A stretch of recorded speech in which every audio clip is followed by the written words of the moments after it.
शिव ही आदि शिव ही अनंत, शिव से चलता सकल ब्रह्मांड। त्रिशूल धारी गंगाधर भोले, भक्तों के संकट हरे सहज ही भोले। आप सभी को महाशिवरात्रि की बहुत बहुत शुभकामनाएं। आज महाशिवरात्रि के इस शुभ अवसर पर आइए सुनते हैं शिव महिमा से युक्त ये पावन कथा। भोलेनाथ आप सभी पर अपना आशीर्वाद सदैव बनाए रखें। कथा शुरू करने से पहले हम सब मिलकर भगवान शिव की स्तुति करें। स्कंद जी बोले, जो सब प्रकार के रोग शोक से रहित हैं, उन कल्याण स्वरूप भगवान शिव को नमस्कार है। जो सबके भीतर मन रूप से निवास करते हैं, उन भगवान शिव को नमस्कार है। संपूर्ण देवताओं से पूजित भगवान शंकर को नमस्कार है। भक्त जनों पर निरंतर कृपा करने वाले आप भगवान महेश्वर को नमस्कार है। सबकी उत्पत्ति के कारण भगवान भव को नमस्कार है। भगवान आप भव के उद्धव अर्थात संसार के सृष्टा हैं, आपको नमस्कार है। कामदेव का विध्वंस करने वाले आपको नमस्कार है। आप गूढ़ भाव से महान व्रत का पालन करने वाले हैं, आपको नमस्कार है। आप माया रूपी गहन वन के आश्रय हैं अथवा सबको आश्रय देने वाला आपका स्वरूप योग माया समावृत होने के कारण दुर्बोध है, आपको नमस्कार है। प्रलय काल में जगत का संहार करने वाले सर्व नामधारी आपको नमस्कार है। शिव रूप आपको नमस्कार है। आप पुरातन सिद्ध रूप हैं, आपको नमस्कार है।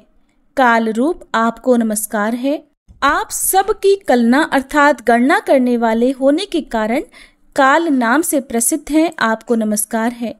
आप काल की कला का अतिक्रमण करके उससे बहुत दूर रहते हैं, आपको नमस्कार है। आप स्वाभाविक ऐश्वर्य से संपन्न हैं, आपको नमस्कार है। आप अप्रमेय महिमा वाले वृषभ तथा महासमृद्धि से संपन्न हैं, आपको नमस्कार है। आप सबको शरण देने वाले हैं, आपको नमस्कार है। आप ही निर्गुण ब्रह्म हैं, आपको नमस्कार है। आपके अनुगामी सेवक भयानक गुण संपन्न हैं, आपको नमस्कार है। नाना भुवनों पर अधिकार रखने वाले आपको नमस्कार है। भक्तों को मनोवांछित फल प्रदान करने वाले आपको नमस्कार है। भगवान आप ही कर्मों का फल देने वाले हैं, आपको नमस्कार है। आप ही सबका धारण पोषण करने वाले धाता तथा उत्तम कर्ता हैं, आपको सर्वदा नमस्कार है। प्रभु आपके अनंत रूप हैं, आपका कोप सबके लिए असह्य है, आपको सदैव नमस्कार है। आपके स्वरूप का कोई माप नहीं हो सकता, आपको नमस्कार है। वृषभेंद्र को अपना वाहन बनाने वाले आप भगवान महेश्वर को नमस्कार है। आप सुप्रसिद्ध महाऔषध रूप हैं, आपको नमस्कार है। समस्त व्याधियों का विनाश करने वाले आपको नमस्कार है। आप चराचर स्वरूप सबको विचार तत्व निर्णायित्मिकता शक्ति देने वाले कुमार नाथ के नाम से प्रसिद्ध तथा परम कल्याण स्वरूप हैं, आपको नमस्कार है। प्रभु आप मेरे स्वामी हैं, संपूर्ण भूतों के ईश्वर और महेश्वर हैं। आप ही समस्त भोगों के अधिपति हैं। वाणी बल और बुद्धि के अधिपति भी आप ही हैं। आप ही क्रोध और मोह पर शासन करने वाले हैं। पर और अपर अर्थात कारण और कार्य के स्वामी भी आप ही हैं। सबकी हृदय गुहा में निवास करने वाले परमेश्वर तथा मुक्ति के अधीश्वर भी आप ही हैं, आपको नमस्कार है। भगवान स्कंद के द्वारा इस प्रकार स्तुति किए जाने पर भगवान शिव ने कहा कि जो लोग सायंकाल और प्रातःकाल पूर्ण भक्ति पूर्वक तुम्हारे द्वारा की हुई इस स्तुति से मेरा स्तवन करेंगे, उनको जो फल प्राप्त होगा उसका वर्णन करता हूँ, सुनो। उन्हें कोई रोग नहीं होगा, दरिद्रता भी नहीं होगी तथा प्रियजनों से कभी वियोग भी नहीं होगा, और वे इस संसार में दुर्लभ भोगों का उपभोग करके मेरे परम धाम को प्राप्त करेंगे। इस प्रकार श्री स्कंद महापुराण के कुमारिका खंड में शिव स्तुति संपूर्ण हुई। अब सुनिए महाशिवरात्रि व्रत की संपूर्ण कथा।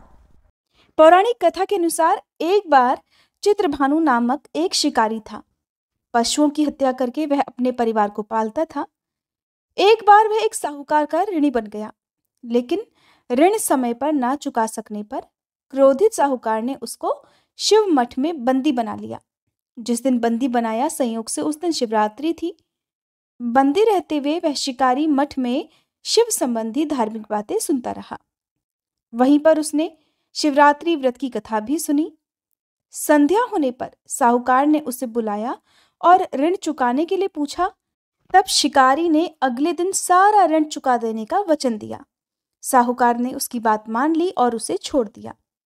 शिकारी जंगल में शिकार करने के लिए निकला, लेकिन दिन भर बंदी गृह में रहने के कारण वह भूख और प्यास से अति व्याकुल था। सूर्यास्त होने पर वह एक जलाशय के पास गया और वहीं घाट के किनारे एक पेड़ पर थोड़ा सा जल पीने के लिए लेकर चढ़ गया, क्योंकि उसे पूरा विश्वास था, उम्मीद थी कि कोई ना कोई जानवर अपनी प्यास बुझाने के लिए यहाँ जरूर आएगा। जिस पेड़ पर वह चढ़ा वह बेलपत्र का पेड़ था और उसी पेड़ के नीचे शिवलिंग भी था, जो कि उस समय सूखे बेलपत्रों से ढके होने के कारण दिखाई नहीं दे रहा था। शिकारी को भी इस बात का पता नहीं चला। वो भूख और प्यास से थका हुआ था तो उसी मचान पर बैठ गया। मचान बनाते समय उसने जो टहनियां तोड़ी वो संयोग से शिवलिंग पर जाकर गिर गईं। इस प्रकार दिन भर भूखे प्यासे शिकारी का व्रत भी हो गया और शिवलिंग पर अनायास ही उससे बेलपत्र भी चढ़ गए।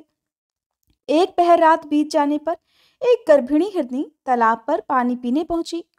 शिकारी ने धनुष पर तीर चढ़ाकर जैसे ही उसकी प्रत्यंचा खींची कि उसके हाथ के धक्के से कुछ पत्ते और थोड़े से जल की कुछ बूंदें भी नीचे शिवलिंग पर गिर गईं और अनजाने में ही शिकारी के पहले पहर की पूजा भी हो गई। वह गर्भिणी हिरनी कहने लगी कि हे शिकारी, मैं गर्भिणी हूँ, शीघ्र ही बच्चे को जन्म देने वाली हूँ। तुम एक साथ दो जीवों की हत्या करोगे जो बिल्कुल ठीक नहीं है। मैं बच्चे को जन्म देकर जल्दी ही तुम्हारे सामने आ जाऊंगी, तब तुम मुझे मार लेना। सुनकर शिकारी को उस पर दया आ गई और उसने अपने धनुष की प्रत्यंचा ढीली कर दी। देखते ही देखते वह हिरनी जंगली झाड़ियों में गायब हो गई। कुछ ही देर बाद एक और हिरनी उधर से आ निकली। शिकारी की प्रसन्नता का ठिकाना नहीं रहा। पास आने पर उसने फिर से धनुष पर अपना बाण चढ़ाया। कुछ बेलपत्र फिर से नीचे शिवलिंग पर जा गिरे और अनायास इस प्रकार शिकारी की दूसरे पहर की पूजा भी संपन्न हो गई। तब उसे देखकर वह हिरनी विनम्रता पूर्वक निवेदन करने लगी कि हे शिकारी महाराज, मैं तो थोड़ी ही देर पहले ऋतुकाल से निवृत्त हुई हूँ और कामातुर विरहिणी हूँ। अपने प्रिय की खोज में भटक रही हूँ। मैं अपने पति से मिलकर जल्दी ही तुम्हारे पास आ जाऊंगी। कृपया तुम मेरा विश्वास करो, तब तुम मुझे मार लेना। सुनकर शिकारी को उस पर भी दया आ गई और उससे जल्दी आना कहकर उसे जाने दिया। 2 बार शिकार खोकर अब वह शिकारी चिंता में पड़ गया। रात का आखिरी पहर बीत रहा था। तभी एक दूसरी हिरनी अपने बच्चों के साथ उधर से निकली। जैसे ही वह अपने बच्चों के साथ घाट पर पानी पीने के लिए आई कि शिकारी ने फिर से अपने धनुष पर तीर चढ़ा दिया। अब वह तीर चढ़ाकर छोड़ने ही वाला था कि फिर से अनायास ही कुछ पत्ते और जल की कुछ बूंदें शिवलिंग पर गिर गईं। उधर शिकारी को धनुष की प्रत्यंचा खींचा हुआ देखकर वह हिरनी बोल उठी कि हे शिकारी महाराज, हमें मत मारो। मैं इन बच्चों को इनके पिता के हवाले करके लौट आऊंगी। कृपया मेरा विश्वास करो और इस समय मुझे मत मारो, नहीं तो मेरे ये बच्चे अनाथ हो जाएंगे। शिकारी हंसने लगा और कहने लगा, सामने आए शिकार को छोड़ दूं? मैं ऐसा मूर्ख नहीं हूं। इससे पहले भी मैं 2 बार अपना शिकार खो चुका हूं। मेरे बच्चे भी तो भूख प्यास से तड़प रहे होंगे। उसके उत्तर में हिरनी कहने लगी कि जैसे तुम्हें अपने बच्चों की ममता सता रही है ना, ठीक वैसे ही मुझे भी इन बच्चों की फिक्र है। इसलिए सिर्फ इन बच्चों के नाम पर ही मैं थोड़ी सी देर के लिए तुमसे जीवन दान मांग रही हूँ। कृपया मेरा विश्वास करो, मैं इन्हें इनके पिता के पास छोड़कर जल्दी वापस आ जाऊंगी। हिरनी का दीन स्वर सुनकर शिकारी को उस पर भी दया आ गई और उससे भी जल्दी आना कहकर उसे भी छोड़ दिया। इधर शिकार के अभाव में बेल वृक्ष पर बैठा शिकारी बेलपत्र तोड़ तोड़कर क्रोध में नीचे फेंकता जा रहा था। अनजाने में उससे तीसरे पहर की पूजा भी स्वतः ही संपन्न हो गई। अब सुबह होने को हुई तो एक हष्ट पुष्ट हिरन उसी रास्ते पर आया। अब तो शिकारी ने सोच लिया कि इसका शिकार तो वह अवश्य करेगा, इसे किसी भी प्रकार वह जाने नहीं देगा। इधर शिकारी की तनी प्रत्यंचा देखकर वह हिरन समझ गया कि ये शिकारी मुझे जरूर मार डालेगा। फिर भी उसने विनती करते हुए कहा कि भाई, अगर तुमने मुझसे पहले आने वाली 3 हिरनियों और उनके साथ छोटे छोटे बच्चों को भी मार डाला है, तब तो तुम मुझे मारने में भी बिल्कुल देर मत करो। ताकि मुझे उनके वियोग में एक क्षण भी दुख न सहना पड़े, क्योंकि मैं उन हिरनियों का पति हूँ। और अगर तुमने उन्हें जीवन दान दिया है तो मुझे भी कुछ क्षण का जीवन देने की कृपा करो। मैं वचन देता हूँ कि उन सब से मिलकर मैं जल्दी ही तुम्हारे सामने उपस्थित हो जाऊंगा। हिरन की बात सुनकर शिकारी ने सारी बातें उस हिरन को सुना दी। इधर जैसे ही शिकारी ने फिर से प्रत्यंचा खींची थी कि अनायास ही फिर से कुछ बेलपत्र और जल की कुछ बूंदें शिवलिंग पर गिर गई। अनजाने में ही चौथे पहर की पूजा भी उससे संपन्न हो गई। सारी बात जानकर हिरन कहने लगा, हे शिकारी महाराज, कृपया मेरा विश्वास करो। मेरी तीनों पत्नियां जिस तरह से तुम्हें विश्वास दिलाकर गई हैं, वे मेरी मृत्यु के बाद अपने धर्म का पालन बिल्कुल भी नहीं कर पाएंगी। इसलिए जैसे तुमने उन्हें विश्वास पात्र मानकर छोड़ा है, वैसे ही मुझे भी जाने दो। मैं उन सब के साथ तुम्हारे सामने जल्दी ही उपस्थित हो जाऊंगा। दिन भर उपवास, रात्रि जागरण और शिवलिंग पर बेलपत्र चढ़ने से उस क्रूर शिकारी का हिंसक हृदय निर्मल हो गया था। उसमें भगवत भक्ति का वास हो गया था। उसका कठोर हृदय अब कोमल भावों से भर गया था। उसके हाथ से धनुष और बाण छूट गया और उसने उस हिरन को भी जाने दिया। किंतु वह क्या देखता है कि थोड़ी ही देर बाद वह हिरन अपने पूरे परिवार सहित उस शिकारी के सामने उपस्थित था। इसलिए उपस्थित था ताकि वह उनका शिकार कर सके। किंतु जंगली पशुओं की ऐसी सत्यता, सात्विकता और आपसी सामूहिक भावना देखकर उस शिकारी को खुद से बड़ी ग्लानि हुई। उसकी आंखों से आंसू की झड़ी लग गई। उस हिरन परिवार को न मारकर शिकारी ने अपने कठोर हृदय को जीव हिंसा से हटा लिया था, सदा के लिए कोमल और दयालु बना लिया था। उधर देवलोक से समस्त देवतागण भी इस घटना को देख रहे थे। उसके ऐसा करने पर भगवान शंकर ने प्रसन्न होकर तत्काल ही उसे अपने दिव्य स्वरूप का दर्शन करवाया और उसे सुख और समृद्धि का आशीर्वाद देकर गुह नाम प्रदान किया। ये वही गुह था जिसके साथ भगवान श्री राम ने मित्रता की थी। सभी मिलकर प्रेम से बोली, भोले शंकर भगवान की जय, माता पार्वती जी की जय। प्रिय श्रोताओ, अब आपको सुनाते हैं एक ऐसी कहानी जिसे सुनकर आप जान जाएंगे कि पापी लोगों को पाप करते देखकर भी भगवान मौन क्यों रहते हैं। एक बार की बात है, देवर्षि नारद नारायण नारायण का जाप करते हुए भगवान शिव के दर्शन करने की इच्छा से कैलाश पर्वत पर गए।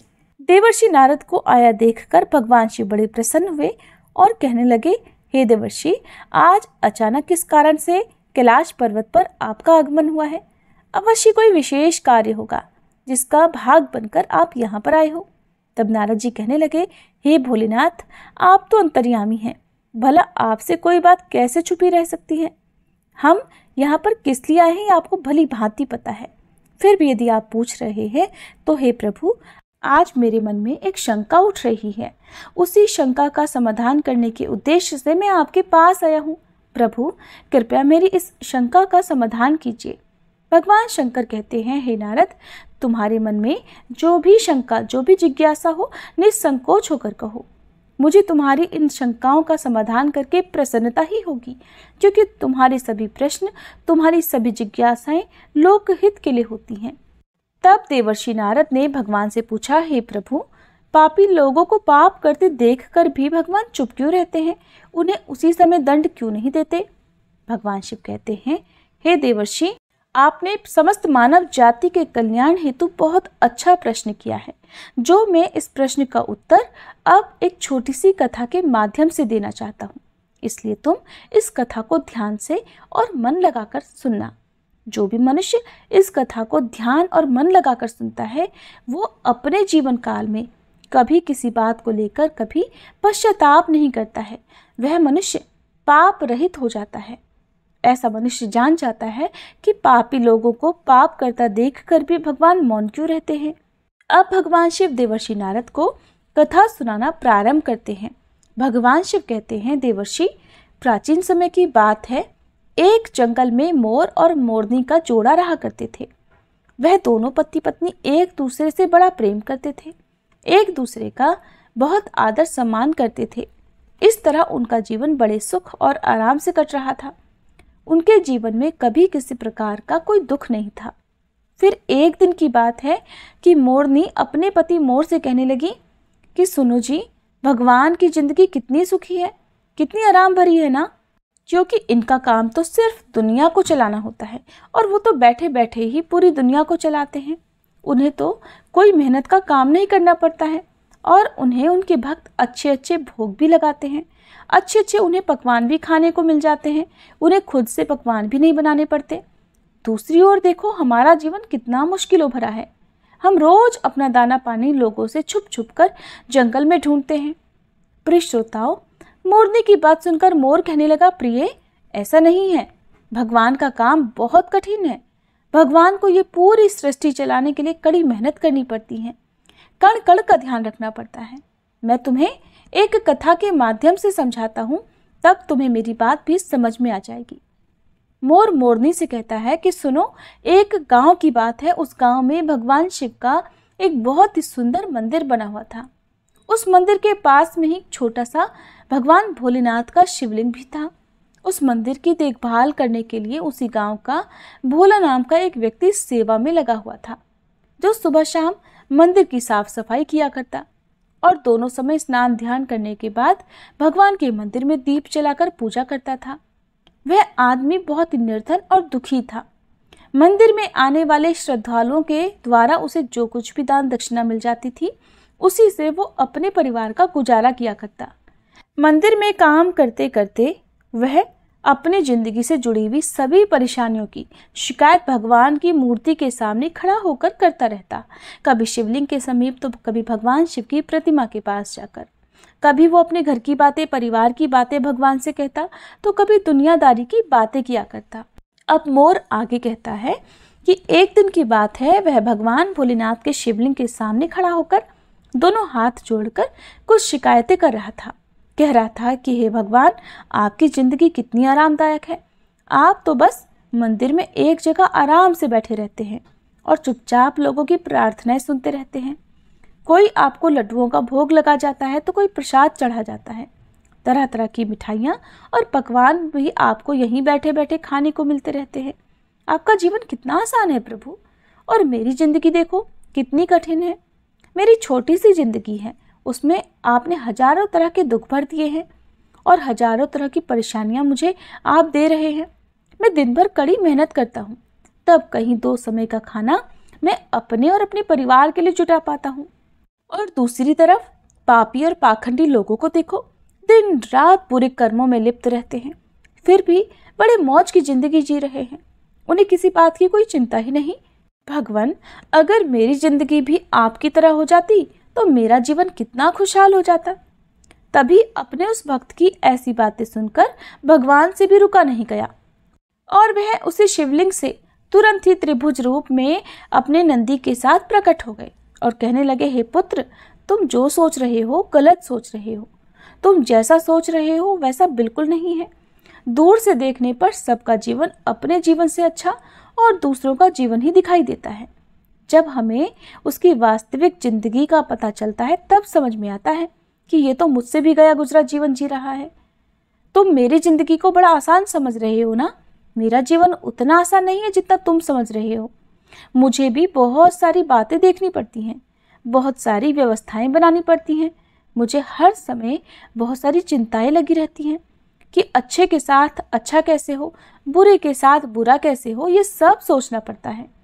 अगर कोई असहाय को रुलाता है, कोई पीड़ित को पीड़ित करता है, तब मुझे उसकी रक्षा करनी पड़ती है।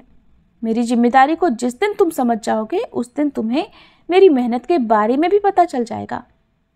फिर भगवान शिव उस व्यक्ति से कहने लगे, हे पुत्र, इतना आसान नहीं है भगवान बनना।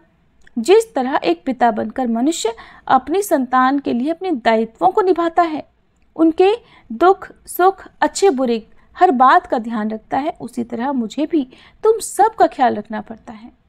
इतनी सारी जिम्मेदारियों को एक साथ निभाना कोई आसान काम तो बिल्कुल नहीं है। अब भगवान शिव की बात सुनकर वह भक्त बोला, प्रभु, आप तो बहुत ही भोले भाले हैं। आप ये कैसी बातें कर रहे हैं? आपका काम तो सचमुच में बड़ा ही आसान है। प्रभु, जिस तरह से आप पूरा दिन बैठे रहते हैं, आपकी तरह तो मैं भी किसी समय बैठा रहता हूँ तो किसी समय खड़ा रह सकता हूँ। इसमें भला कौन सी बड़ी बात है? भगवान शिव ने देखा कि ये मेरा भक्त ऐसे नहीं मानने वाला, तब कहने लगे, पुत्र मैं फिर कहता हूँ कि तुम ये काम बिल्कुल नहीं कर पाओगे जो मैं कर सकता हूँ। मेरे इस काम में बड़े धैर्य की आवश्यकता पड़ती है और मनुष्य में इतना धैर्य नहीं होता कि वह परिणाम घोषित होने तक रुक सके। मनुष्य के अंदर ये कमजोरी होती है कि वो थोड़ा सा सुख पाता है तो घमंड से भर जाता है और जरा भी दुख आ जाए तो टूटकर शीशे की तरह बिखर जाता है। फिर वह भक्त बोला कि प्रभु, अच्छा अगर ऐसी ही बात है तो आप मुझे बस एक दिन के लिए अपनी जिंदगी जी लेने दीजिए, फिर आप जैसा कहेंगे मैं वैसा ही करूँगा। मोर आगे अपनी पत्नी से कहने लगा कि हे प्रिय, भगवान भोलेनाथ ने उस व्यक्ति को बहुत समझाया पर वो तो बड़ा जिद्दी था, उसने भगवान शिव की एक बात भी नहीं मानी। फिर भोलेनाथ ने भी सोचा कि चलो मैं इसे एक दिन के लिए अपनी जिंदगी दे ही देता हूँ।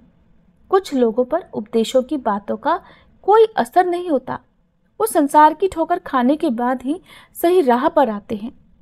उस भक्त के साथ भी यही होना था।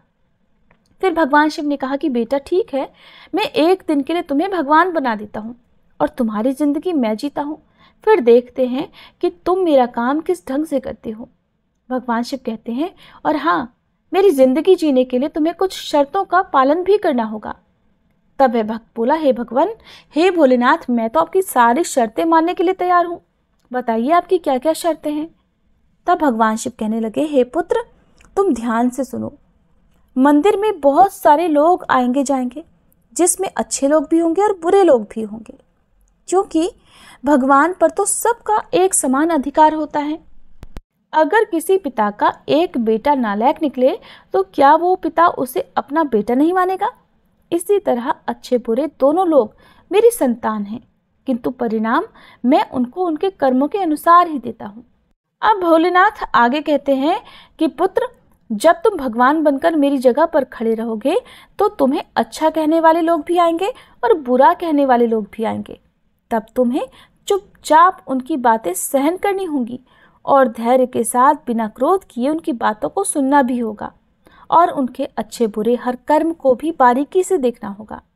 तुम्हें अपनी तरफ से कुछ भी अपने भक्त से नहीं कहना होगा, चाहे कुछ भी हो जाए। तब भोला ने कहा, ठीक है प्रभु, मुझे आपकी ये सारी शर्तें स्वीकार हैं। अब तो भगवान भोलेनाथ ने उस भक्त से एक दिन के लिए अपनी जिंदगी बदल ली। फिर एक दिन के लिए उसे भगवान ने शिवलिंग में विराजमान कर दिया और स्वयं सेवक बनकर मंदिर की सेवा करने लगे। फिर जब कुछ समय बीता तो क्या हुआ कि उसी नगर का एक धनी सेठ उस मंदिर में माथा टेकने के लिए आया और वह भगवान के आगे हाथ जोड़कर प्रार्थना करने लगा कि हे भगवान, मैंने अरबों रुपए लगाकर एक बहुत बड़े कारखाने का निर्माण कराया है, मुझे आप ऐसा आशीर्वाद दीजिए कि मेरा कारखाना बहुत तेजी से चलने लगे और मैं उससे बहुत सारा धन कमा सकूं। वह सेठ ऐसी प्रार्थना करने के बाद माथा टेकने के लिए जब नीचे झुका तो उसकी जेब से पैसों का भरा हुआ बटुआ निकलकर जमीन पर गिर पड़ा, लेकिन सेठ को अपना बटुआ दिखाई नहीं दिया, जिससे वह वहां से उठकर जाने लगा। उधर शिवलिंग में विराजमान भगवान शिव का भक्त ये सब देख रहा था। उसने देखा कि अरे, सेठ का बटुआ तो यहीं पर गिर गया है। एक बार तो उसके मन में आया कि क्यों ना वह सेठ को आवाज लगाकर उसे कह दे कि तुम्हारा बटुआ यहीं पर गिर गया है। अगले ही क्षण उसे भगवान शिव की शर्त याद आ गई, इसलिए वह कुछ भी बिना बोले वहीं पर विराजमान रहा। भोलेनाथ ने कहा कि चाहे अच्छा हो या बुरा हो, तुम्हें बिल्कुल नहीं बोलना है। यही सोचकर भगवान बना हुआ वह भक्त चुप रहा। तभी उस मंदिर में एक बहुत ही गरीब आदमी आया और वह भगवान भोलेनाथ के शिवलिंग के समीप खड़ा होकर कहने लगा, हे भगवान, मैं बहुत गरीब आदमी हूँ। इस गरीबी में बड़े दुख और कष्ट का जीवन जी रहा हूँ। अब तो परिवार का पेट पालना भी मुश्किल हो रहा है। घर पर बीमार माँ है, उसका इलाज कराने के लिए मेरे पास पैसे तक नहीं है। मैं कहाँ से व्यवस्था करूँ प्रभु, कुछ समझ नहीं आ रहा। आगे मेरा जीवन कैसे चलेगा? हे प्रभु, आज तो मेरे पास मात्र 10 रुपए हैं। इनसे ना तो एक समय का राशन आ पाएगा और ना ही मेरी माँ की दवाई। कुछ कृपा कर दो भोलेनाथ, ताकि मेरी जरूरतें पूरी हो जाएं। ऐसा कहकर बड़े दुखी मन से वह आदमी जब मंदिर से बाहर जाने लगा, तभी उसकी नज़र पैसों से भरे एक बटुए पर पड़ी। उसने वह बटुआ तुरंत उठा लिया और उसमें बहुत सारे पैसे देखकर वह मन ही मन खुश होने लगा। और भगवान को धन्यवाद देने लगा कि हे भोलेनाथ, आप तो वास्तव में बड़े महान हो। आपने मेरी प्रार्थना इतनी जल्दी सुन ली। अब इन पैसों से मैं अपने परिवार के लिए राशन की व्यवस्था करूंगा और अपनी बीमार माँ का इलाज भी कराऊंगा।